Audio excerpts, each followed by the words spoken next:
Bonjour, bienvenue au Café du Cinéma. Ah, tiens, vous revoilà.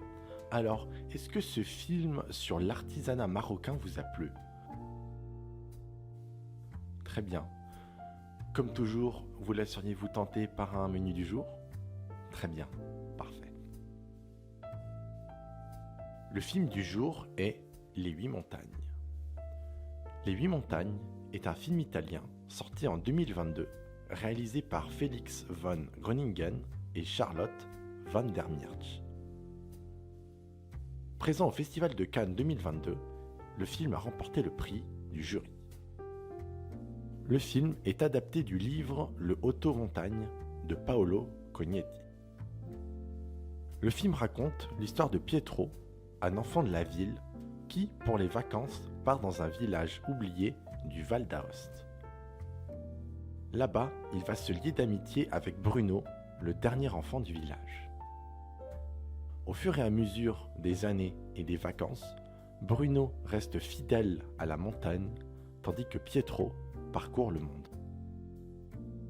Lorsque le père de Pietro meurt, il hérite d'un terrain à la montagne et avec l'aide de Bruno, pendant tout un été, ils vont construire ce chalet et construire une amitié très solide qui durera toujours.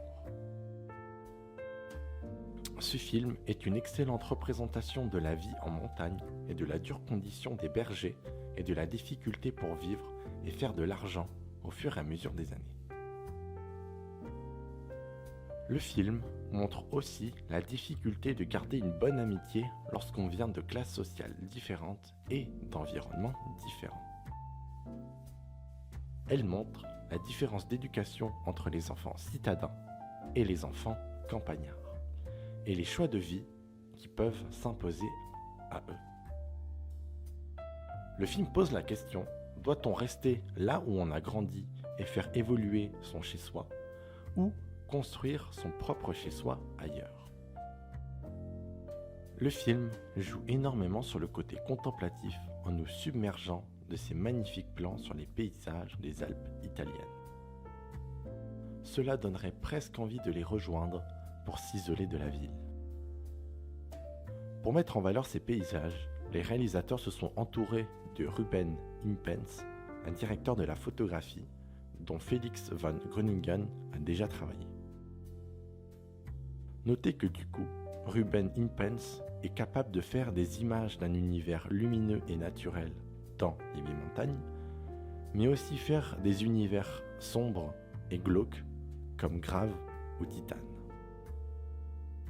Le film est réalisé par Felix von Groningen qui a réalisé le fantastique Alabama Monroe, qui avait été nommé aux Oscars dans la catégorie meilleur film étranger en 2014, qui lui a permis ensuite de réaliser My Beautiful Boy avec Timothée Chalamet et Steve Carell.